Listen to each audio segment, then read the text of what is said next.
Olá, igreja, tudo bem com vocês? Estamos chegando aqui para mais uma semana falarmos da palavra de Deus, com os nossos comentários acerca daquilo que foi lido ao longo da semana. É com muita alegria que nós damos sequência nesse nosso projeto. Você que tem feito a sua leitura, eu agradeço desde já, peço que você possa compartilhar, se você tem sido abençoado, que você possa compartilhar, você possa curtir o nosso vídeo, você que ainda não está inscrito no nosso canal, também faça a sua inscrição. Nós temos aqui esse trabalho de algumas semanas já. Iniciamos lá no Evangelho de Mateus, passamos por Marcos e estamos aqui no capítulo 6 de Lucas. Eu sei que você fez a sua leitura e agora a gente vai aqui fazer alguns comentários. Obviamente não vai ser possível falar sobre tudo aquilo que nós lemos ao longo da semana, mas para que o vídeo não fique tão longo assim, mas nós vamos pontuar algumas coisas, fazer alguns comentários. E desde já eu te agradeço por estar conosco aí, peço que você continue lendo a Bíblia e crescendo no conhecimento da palavra de Deus, que é o que nós precisamos para a nossa edificação. Amém? Então, vamos iniciar aqui, capítulo 6 de Lucas. O subtítulo meu diz assim: Jesus é o Senhor do sábado. Nós falamos lá no nosso resumo lá atrás que esses subtítulos aqui eles foram colocados apenas para facilitar a nossa leitura, já que o Evangelho de Lucas ele era uma carta endereçada a um homem e então não tinha obviamente esses subtítulos, mas aqui para facilitar a nossa vida, vamos dizer assim, aqui foi arrumado dessa forma, então isso nos ajuda. E o meu subtítulo diz assim: Jesus é o Senhor do sábado. Eu vou ler apenas o início do trecho, do texto, que diz assim: E aconteceu que num sábado passou pelas searas, e os seus discípulos iam arrancando espigas, e esfregando-as com as mãos, as comiam. Ah, o texto vai falar sobre um episódio no qual os discípulos estavam passando por uma seara, por uma plantação, né?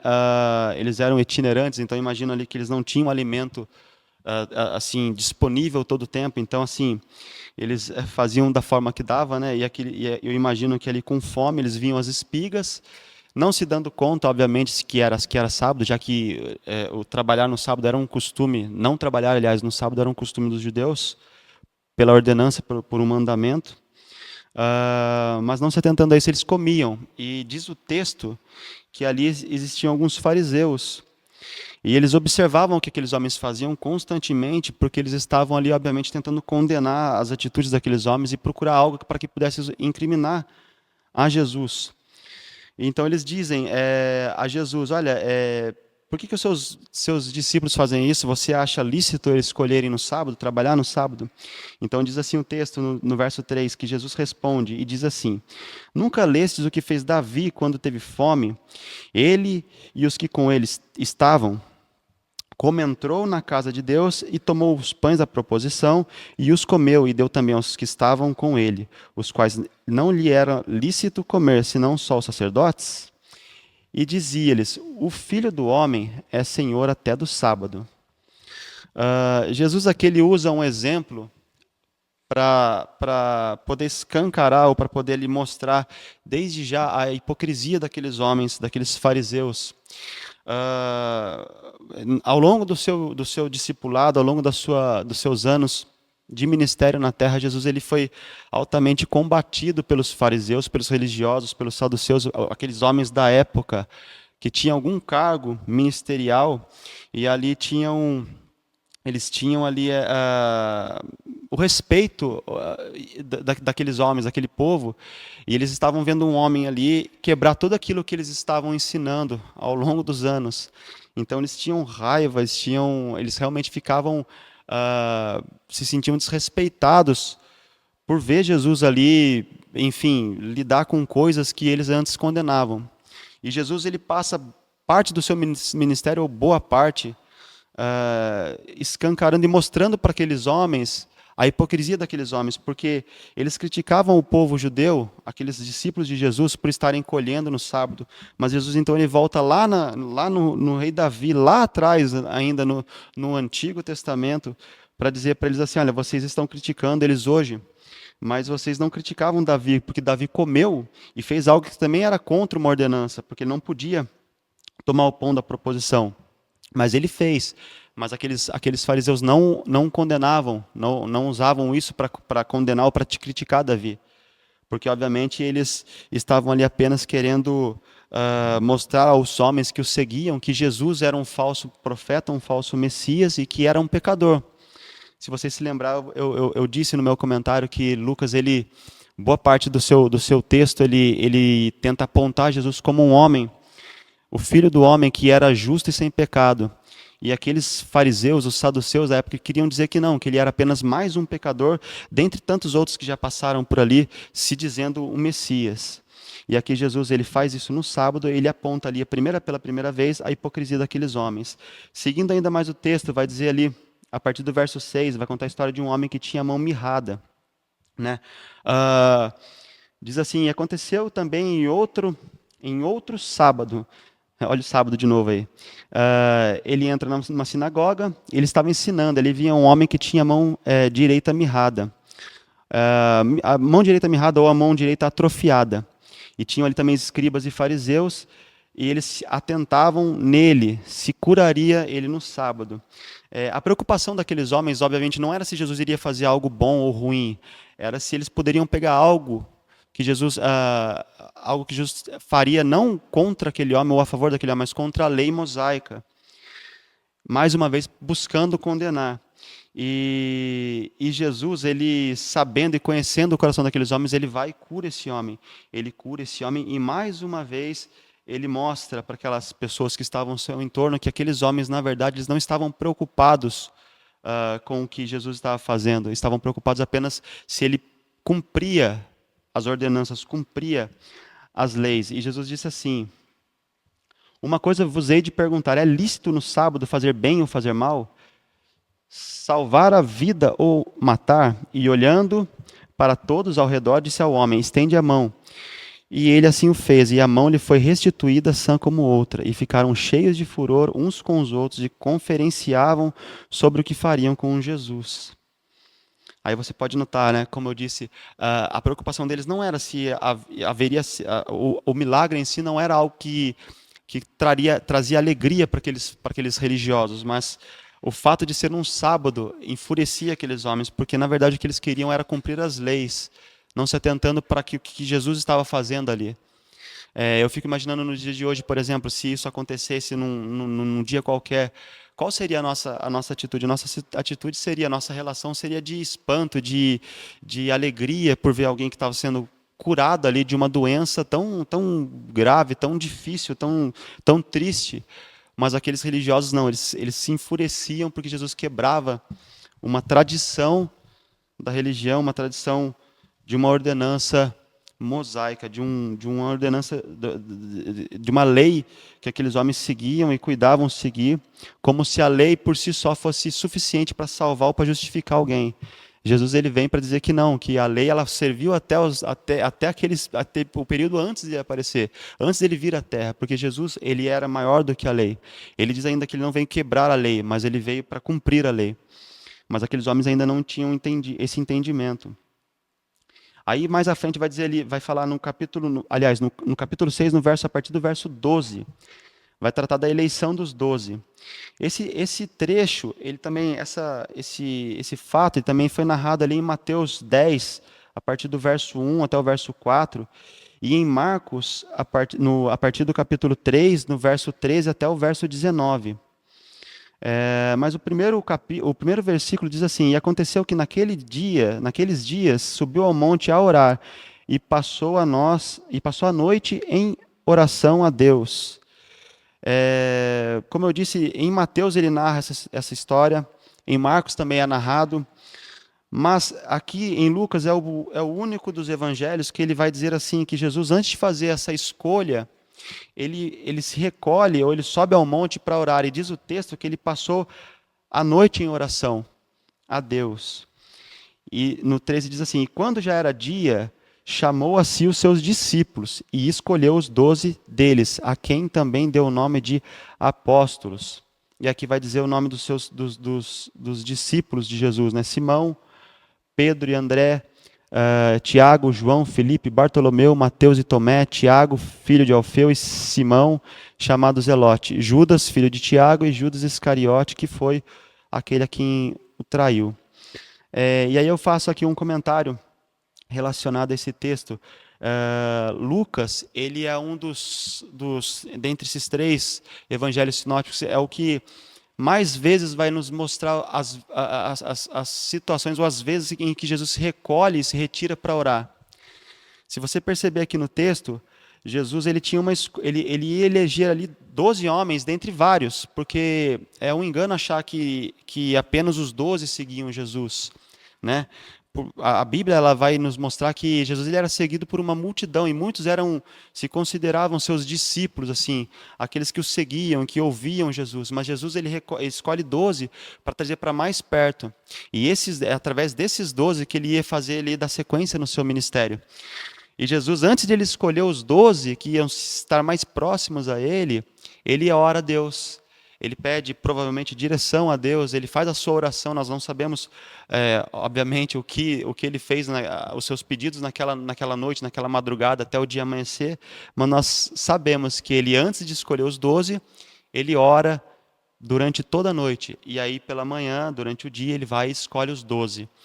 E aí eu faço um comentário aqui que eu fiquei pensando lendo esse texto, que se Jesus, ele, ao fazer uma escolha, ele precisava passar a noite inteira orando. Imagina nós, né? Imagina eu. Quantas vezes a gente vai fazer uma escolha até simples, mas a gente não ora a Deus, a gente não consulta a Deus. Lucas, ele escreve por diversas vezes, a gente vai ver ao longo dos versículos, ao longo dos capítulos, as vezes que Jesus ele ora. Por exemplo, depois que Jesus ele é batizado, ele sai ao deserto, não para ser tentado, mas ele sai ao deserto para orar, e lá no deserto ele é tentado, mas ele estava em oração. Então isso nos mostra que a nossa vida ela tem que ser de oração. Se você pensar que Jesus ele tinha uma vida de oração, imagina eu, imagina você. Amém? Mais à frente vai falar ali sobre o sermão da montanha, as bem-aventuranças. Eu grifei algumas coisas apenas.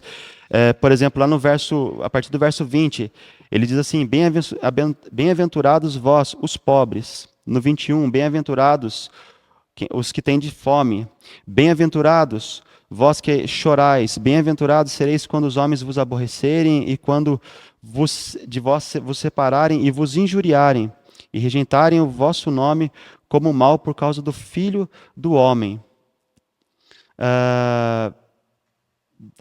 Eu também fiz um comentário no meu resumo que um dos intuitos de Lucas, quando ele escreve essa carta, ele queria mostrar Jesus como um homem, obviamente, mas com foco, o seu evangelho, o intuito de Lucas era apontar Jesus como um homem simples, um homem acessível, um homem que ele era diferente dos outros que estavam por ali. E aí, quando Jesus ele vai iniciar a bem-aventurança, ele cita pessoas que eram marginalizadas à época, os pobres. Ele vai falar assim agora, você que tem fome, você que chora, você que está triste, você que é rejeitado por causa do evangelho, por causa da palavra. São pessoas que não, se você for olhar assim, na lógica daquele povo, daquela época, não seriam aqueles que seriam tratados como os escolhidos de Deus, e sim aqueles que estavam nos primeiros lugares, aqueles que se vestiam bem, aqueles que demonstravam todo o conhecimento, aqueles que eram respeitados pela sociedade, aqueles que andavam bem vestidos, bem arrumados, como se isso fosse um sinal de bem-aventurança. Mas Jesus ele vem e ele quebra isso dizendo, olha, não é desse jeito, né? Porque, como eu disse, o Lucas ele mostra um Senhor, um Messias, um Salvador que ele era acessível e acessível a todos. Se Mateus ele vem e escreve uma carta, um evangelho voltado ao povo judeu, que era o povo tido como o povo escolhido por Deus, e Marcos ele vem e escreve aos romanos, Lucas ele escreve aos gentios, aqueles que, segundo as tradições judaicas, eles não teriam direito a essa salvação. O Messias não viria para os gentios. E Lucas ele mostra aqueles a qual o povo judeu não os via como os escolhidos, os santos, os salvos, enfim. mas Jesus ele vem para todos, amém? Nós sabemos disso e nós cremos nisso, e Lucas ele é aquele que mais mostra aqueles que eram marginalizados tendo acesso ao Messias. Lá no 27, Jesus ele diz assim: mas vós que ouvis digo, amai-vos os vossos inimigos, fazei bem aos que vos aborrecem, bendizei os que vos maldizem e orai pelos que vos caluniam. Ao que te vir numa face, oferece-lhe também a outra. E ao que te houver tirado a capa, nem a túnica recuses. Dai a qualquer que te pedir, e ao que te tomar o que é teu, não lhe tornes a pedir. E como vós quereis que os homens vos façam da mesma maneira, fazei-lhes vós também. Eu gosto muito do verso 31, quando ele diz: e como vós quereis que os homens vos façam da mesma maneira, fazei-lhes vós também. É um verso tão, assim, ele é atemporal, né? A gente escuta muito, a pessoa fala assim: aquilo que você quer que te faça, você faz pelo outro, né? Se você quer receber algo bom, entregue algo bom. As pessoas, elas dizem, às vezes, algumas frases que estão na Bíblia sem saber que é bíblico, que é um ensinamento de Jesus. E isso é algo que serve para os nossos dias, né? Muitas vezes a gente quer receber algo bom, mas se a gente não entregar algo bom, se a gente não fizer algo bom, como que nós podemos receber algo bom de alguém? Não é verdade? Se eu quero que alguém me trate bem, eu tenho que tratar essa pessoa bem. Essa é a lógica de Jesus, né? Mas a lógica da época era: se alguém é mal com você, você pode ser mal com essa pessoa. Você não precisa amar quem não te ama. E Jesus ele vem e diz: não, você tem que amar também aquele que não te ama, aquele que te faz mal, é esse que você tem que amar, senão você vai ser somente mais um religioso, mais um fariseu. Amém? Depois Jesus vai dizer lá no verso 40, o discípulo não é superior ao seu mestre, mas todo que for perfeito será como seu mestre. Aqui ele vai falar sobre julgamento. No contexto, se nós formos ver o contexto, lá no 37 diz assim: não julgueis e não sereis julgados, não condeneis e não sereis condenados, soltai e soltar-vos-ão. Aqui, Jesus, ele mais uma vez, nós podemos trazer para os nossos dias, né? Quantas vezes nós nos achamos ou nos colocamos numa situação, numa condição de achar que temos o direito de julgar alguém, a atitude de alguém, ou falar algo de alguém, sem muitas vezes fazer assim essa leitura de como nós agimos, como nós agiríamos se nós estivéssemos na situação dessa pessoa. Jesus ele é bem claro quando ele diz: não julgue, para que você não seja julgado, porque você pode ser condenado através daquilo que você mesmo julga. Também aqui ainda no capítulo 6, né, ele vai falar sobre a árvore que tem que dar bom fruto, né, que é pelo fruto que você conhece a árvore. E aí nós iniciamos já o capítulo 7. Capítulo 7, na minha Bíblia, o subtítulo diz assim: o centurião de Cafarnaum. Diz no verso 2: e o servo de um certo centurião, a quem este muito estimava, estava doente e moribundo. E quando ouviu falar de Jesus, enviou-lhe uns anciãos dos judeus, rogando-lhes que viesse curar o seu servo. E chegando eles junto de Jesus, rogaram-lhe muito, dizendo: é digno que lhe concedas isso, porque ama a nossa nação. E ele mesmo nos edificou a sinagoga. Esse trecho ao qual eles dizem a Jesus, que eles rogam a Jesus, é digno que lhe conceda isso, ou seja, é digno que o Senhor atente a oração o clamor desse homem.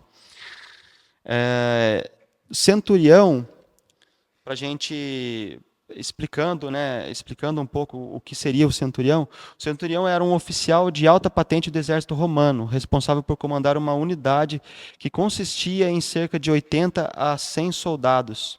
Né? Esse homem ele era querido pelos judeus, apesar dele ser alguém que estava ali para controlar o povo judeu. Ele era tido como um homem bom, e diz o texto até que ele ajudou na edificação da sinagoga. Esse centurião, ele tinha um servo, esse servo ele adoece. E esse centurião, sabendo que Jesus estava por ali, ele manda alguns servos falarem com Jesus, ou clama para que esses homens chegassem até Jesus. E aquelas pessoas, conhecendo esse centurião, eles rogam para Jesus, para que Jesus ouvisse a oração daquele homem. É muito lindo esse texto, porque vai dizer que Jesus ele vai até a casa desse centurião, mas quando ele estava se aproximando, ele manda outros virem falar para Jesus: olha, eu não sou digno que você entre na minha casa. Mas assim como eu tenho poder para mandar as pessoas fazerem isso ou fazerem aquilo, elas vão e fazem, eu sei que o Senhor tem poder para apenas com uma palavra, você, com uma ordenança, apenas não precisa chegar até a minha casa, mas apenas com uma sua palavra só você pode curar o meu servo. Vamos ao texto. E ouvindo isso, Jesus maravilhou-se dele e, voltando-se, disse à multidão que o seguia: Digo-vos que nem ainda em Israel tenho achado tanta fé. E voltando para casa, os que foram enviados acharam o servo que estava enfermo. Jesus aqui, quando ele diz assim, olha, nem em Israel eu tenho achado tanta fé. Mais uma vez, Jesus estava ali dizendo, nem no meu próprio povo, nem dentre os judeus eu achei fé. E eu vejo fé em um homem romano, um soldado romano. Outra vez eu gosto de citar, de lembrar aos irmãos, que Jesus aqui, que Lucas, ele enfatiza muito isso, que a salvação ela era acessível a todos. Esse homem, ele era um romano, um soldado romano, mas ele era um homem bom. Ele era um homem bom. E para Jesus, ele demonstrou mais fé do que o seu próprio povo, do que o próprio povo judeu. Depois Jesus vai falar aqui também da viúva de Naim. Jesus ele cura o filho único de uma mulher, de uma viúva. Vamos mais à frente, para a gente ganhar um pouquinho de tempo. Aqui, vamos lá no verso 36 do capítulo 7. A pecadora que ungiu os pés de Jesus. Um fariseu, ele roga a Jesus para que Jesus ele fosse até a casa dele comer com ele, né? Diz o texto, eis que uma mulher da cidade, uma pecadora, sabendo que ele estava à mesa em casa do fariseu, levou um vaso de alabastro com um unguento, estando por detrás aos seus pés, chorando, começou a regar-lhe os pés com lágrimas e enxugar-lhes com os cabelos da sua cabeça, beijando-lhes os pés, e ungia-os com unguento. Quando isso viu o fariseu, que o tinha convidado, falava consigo, dizendo, se este fora profeta, bem saberia quem e qual é a mulher que lhe tocou, pois é uma pecadora. Respondendo Jesus, disse-lhe, Simão, uma coisa tenho a dizer. E ele disse, dize, mestre, um certo credor tinha 2 devedores, um devia-lhe 500 dinheiros e outro 50. E não tendo eles com o que pagar, perdoou-lhes ambos. Dize, pois, qual deles o amara mais? E Simão respondendo disse, tenho para mim que é aquele a quem mais perdoou. E ele lhe disse, julgaste bem.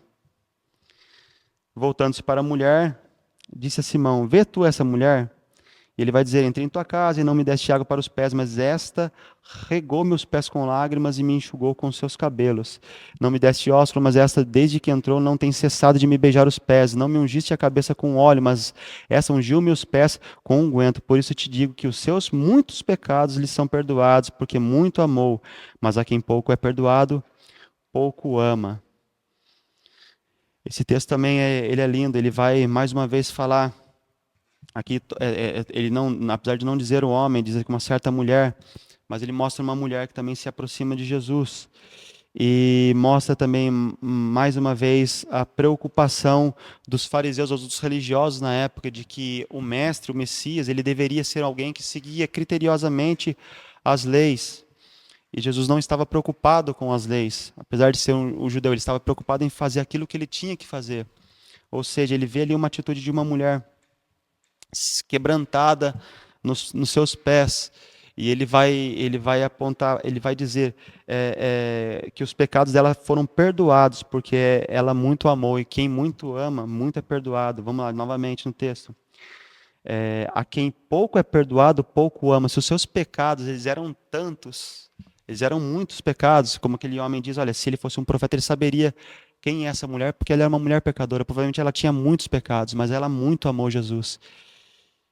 E como diz Jesus, quem pouco é perdoado, pouco ama. A lógica ao contrário também vale. Quem muito é perdoado, muito ama. Jesus ele condena o pecado, mas ele ama o pecador quando o pecador se arrepende, quando o pecador ele se prostra aos seus pés, quando ele ali com suas atitudes. Eu imagino aquela mulher, ela num ambiente hostil para ela, um ambiente onde não era para ela estar, mas ela chega no convidado da noite, aquele que era ali o homem ali mais importante da noite, e ela não tem vergonha de se prostrar diante dos pés daquele homem.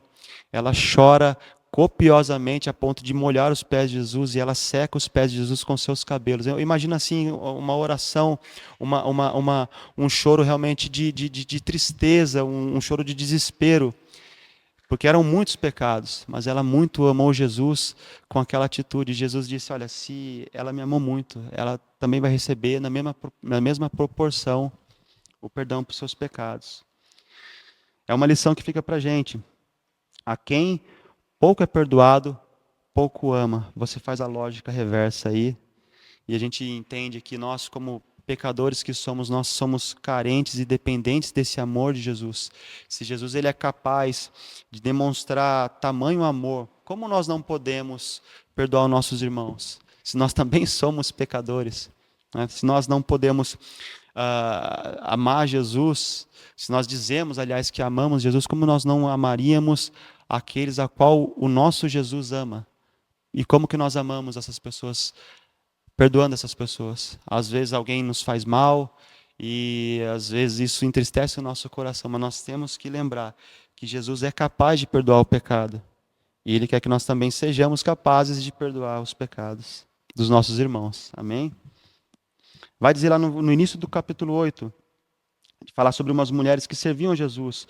Vai dizer aqui, citar o nome de Maria, né, chamada Madalena, Joana, que era uma mulher de Cusá, procurador de Herodes, e Susana, muitas outras que o serviam com suas fazendas. O que está dizendo o texto aqui? Está dizendo que essas pessoas elas serviram Jesus com dinheiro, com propriedade, ajudando no seu ministério.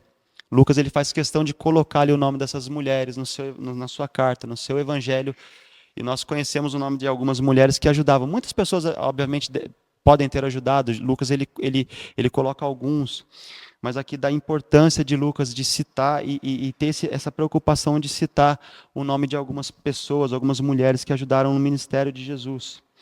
Ali, a partir do verso 4 do capítulo 8, vai falar sobre a parábola do semeador.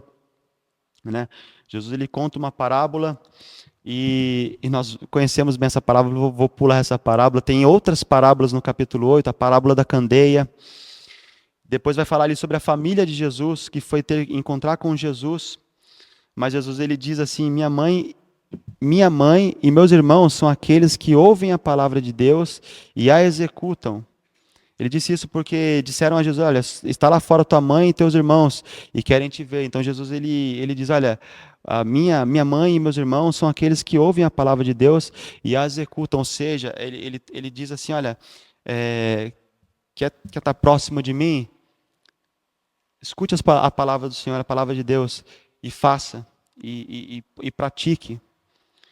Depois vai dizer ali no verso 23, Jesus apazigua a tempestade. Mais à frente, Jesus ele cura um endemoniado gadareno. Mais à frente, Jesus ele cura a filha de Jairo. E vai falar também sobre a mulher do fluxo de sangue. Aqui Lucas, mais uma vez, ele vai citando curas, ele vai citando milagres, ele vai pontuando para aquele povo distante. Olha, esse homem, ele ensinava o amor, ele ensinava o perdão, mas ele também era poderoso, ele também tinha obras. Ele era sem pecado, mas ele também perdoava. Enfim, ele apontava ali as coisas que Jesus fazia e apontava um mestre, um homem, sem pecado. No verso 9, a missão dos 12. Eu não sei como está aí na sua Bíblia, no subtítulo da sua Bíblia. Mas Jesus ele convoca os seus 12 discípulos e diz o texto: deu-lhes virtude e poder sobre todos os demônios para curarem enfermidades, e enviou-os a pregar ao reino de Deus e a curar os enfermos. E disse: nada leveis convosco para o caminho, nem bordões, nem alforje, nem pão, nem dinheiro, nem tenham duas vestes. Em qualquer casa em que entrares, ficares ali, e de lá saíres, e se em qualquer cidade vos não receberem, saindo, pois, dali, sacudi o pó dos vossos pés em testemunho contra eles, e saindo eles, percorreram todas as aldeias, anunciando o evangelho e fazendo curas por toda parte. Mais à frente diz assim que o tetrarca Herodes ouvia tudo o que se passava e estava em dúvida, porque diziam alguns que João havia ressuscitado dos mortos, e outros que Elias tinha aparecido, e outros que um profeta dos antigos havia ressuscitado. E disse Herodes: a João mandei eu degolar. Quem é, pois, este de quem ouço dizer tais coisas? E procurava vê-lo. Os irmãos se lembram que eu disse que o povo romano ele se atinha muito ao que era feito. Não a história, ele não estava nem aí com a história do povo judeu, mas eles se preocupavam com as atitudes daqueles homens. E Jesus ele tinha atos. As pessoas chegavam e apresentavam: olha, esse homem fez isso, esse que se diz o Messias, esse professor, esse mestre, ele curou, ele fez isso, ele deu, enfim, eles apontavam as obras de Jesus e isso chamava a atenção não só dos judeus, obviamente, mas dos homens romanos também, que começavam a ter curiosidade de quem era esse homem. Ali, a partir do verso 10 do capítulo 9, vai falar sobre a primeira multiplicação dos pães. Mais à frente, lá no 18, Jesus prediz a sua própria morte. Aqui tem a confissão de Pedro, eu quero falar um pouquinho sobre isso. Diz assim no verso 18: e aconteceu que, estando ele orando em particular, mais uma vez é Jesus aqui orando, estando ele orando em particular, estavam com ele os discípulos, e perguntou-lhes, dizendo: quem dizes a multidão que eu sou? Responderam eles: João Batista, outros Elias e outros um dos antigos profetas. E disse: quem eu sou? E respondeu Pedro: o Cristo de Deus. Então Jesus diz a ele: olha, a ninguém referissem isso. Mandou que a ninguém referissem isso, dizendo: é necessário que o Filho do Homem padeça muitas coisas e seja rejeitado dos anciãos e dos escribas e seja morto, e ressuscite ao terceiro dia. Aqui ele vai falar pela primeira vez da cruz. E dizia a todos: se alguém quer vir após mim, negue-se a si mesmo, tome cada dia a sua cruz e siga-me. Aqui Jesus ele claramente vai falar da cruz. A cruz era o tipo de condenação mais vergonhoso que era imposto pelos romanos a um criminoso, alguém que era condenado. Se existia algo terrível naquele tempo de condenação, era a cruz. E Jesus ele está dizendo aqui: olha, se quer vir após mim, então negue-se a si mesmo e tome a sua cruz. Jesus ele se esvazia de si mesmo quando ele vem aqui. Ele era Deus, mas ele se esvazia e vem em figura humana, vivendo como homem. E aqui ele vai dizer para os homens: você quer ser como eu, então você se esvazia de você e tome a sua cruz e siga-me. Porque qualquer que quiser salvar a sua vida, perdê-la-á, mas qualquer que por amor de mim perder a sua vida, a salvará. Ele estava aqui dando um deslumbre já do que seria a vida daqueles homens a partir dali. Né? A gente sabe que depois eles foram martirizados, eles estavam dizendo, eles talvez não entenderam naquele dia, mas à frente eles entenderam. Né? Aí depois, lá no 28, vai falar da transfiguração. Olha o que diz o texto. E aconteceu que quase 8 dias depois dessas palavras, tomou consigo Pedro a João e a Tiago, e subiu ao monte para quê? A orar. E estando ele orando, transfigurou-se a aparência do seu rosto, e as suas vestes ficaram brancas e muito resplandecentes. E eis que estavam falando com ele dois varões que eram Moisés e Elias, os quais apareceram com glória e falavam da sua morte. Lê de novo, vamos ler de novo o 31. Os quais apareceram com glória e falavam da sua morte. A morte de quem? Falavam da morte do Mestre, a morte de Jesus, a qual havia de cumprir-se em Jerusalém. É interessante a gente pensar que Jesus estava orando, novamente orando, ele estava ali orando, e então ele tem o seu rosto transfigurado, suas vestes ficaram resplandecentes, e aí quando aqueles homens viram, tinham mais dois homens ali com eles, Moisés e Elias. E o que eles estavam falando com Jesus? Falando Jesus, a forma como ele haveria de morrer, de padecer por aquelas pessoas. Eu fico muito, assim, é interessante como às vezes as coisas elas passam por nós e a gente não percebe, né? Jesus ele orava e enquanto ele orava, aqueles homens estavam dizendo para ele o que ele iria padecer por aquelas pessoas, e mesmo assim Jesus ele dá sequência ao seu ministério, ele não dá um passo para trás. Eu fico imaginando como seria a minha atitude se alguém dissesse para mim o que iria acontecer e se o que fosse acontecer comigo seria algo próximo ou parecido do que aconteceu com Jesus. Qual seria a nossa atitude? Jesus ele não dá um passo atrás, mesmo sabendo tudo aquilo que ele iria padecer. Mais à frente vai falar da cura de um jovem lunático. E aí, lá no capítulo 10, para a gente já ir partindo para o nosso final, eu sei que eu pulei algumas coisas aqui, mas senão vai ficar muito longo aqui, a gente pode comentar mais à frente também. Aí ele vai falar aqui sobre a missão dos 70 discípulos. E diz assim, no início do capítulo 10, e depois disso designou o Senhor ainda outros 70 e mandou-os adiante da sua face de dois em dois a todas as cidades e lugares aonde ele havia de ir. E dizia-lhes, grande é em verdade a seara, mas os obreiros são poucos. Rogais, pois, ao Senhor da seara, que envie obreiros para a sua seara. Ide, eis que vos mando como cordeiros ao meio de lobos. Não leveis bolsa, nem alforjes, nem sandálias, e a ninguém saudeis pelo caminho. Em qualquer casa onde entrares, dizei primeiro paz seja nesta casa. Se ali houver algum filho de paz, repousará sobre ele a vossa paz, e se não, voltará para vós.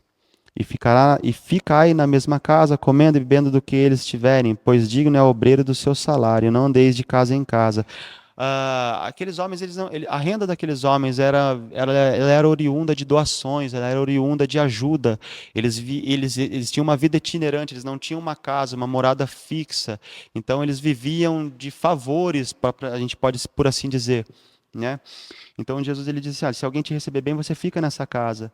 Se receber algo dessa pessoa, você aceite, porque o trabalhador ele é digno do seu salário, né? Hoje a gente vê muitas pessoas condenando aquilo que nem Jesus condenava, né? Existem pastores que estão doando assim o seu tempo, trabalhando constantemente por vidas, e a gente vê aí a nossa sociedade discriminando. Obviamente tem pessoas que têm práticas aí que desagradam a Deus, isso é um outro ponto, mas aqui Jesus ele diz, olha, o trabalhador ele é digno do seu salário, ele é digno daquilo que ele faz. Nós não podemos cair nesse engano que a sociedade ela tenta impor. Né? Existem más pessoas, existem, assim como existem maus médicos, existem maus professores, existem maus juízes, existem pessoas más em todas as atividades, mas existem os bons, aqueles que servem a Deus, e a esses nós podemos tratar com alegria, dizer a eles que eles são merecedores daquilo que eles trabalham. Amém? Pois Jesus também ele não condenava. Né? E em qualquer cidade em que entrardes e vos receberem, comei do que vos puserem diante, e curai os enfermos que nela houver, e dizei-lhes, é chegado-vos o reino de Deus. Mais à frente vai falar a palavra do bom samaritano. Eu queria encerrar não com isso, mas eu vou encerrar depois mais à frente, mas essa parábola do bom samaritano, ela é muito importante para nós comentarmos, porque diz assim, lá no 25, que levantou-se um certo doutor da lei. O que é o doutor da lei? Alguém que era estudioso da lei, que conhecia os mandamentos, que conhecia, que vivenciou aquilo, que estudou aquilo. E ele estava tentando, dizendo, mestre, o que farei para herdar a vida eterna? E ele lhe disse, que está escrito na lei? Jesus ele diz assim, olha, tá, o que a sua lei diz? Respondeu ele, amarás ao Senhor teu Deus de todo o teu coração, de toda a tua alma, e de toda a tua força, e de todo o seu entendimento, e ao teu próximo como a ti mesmo.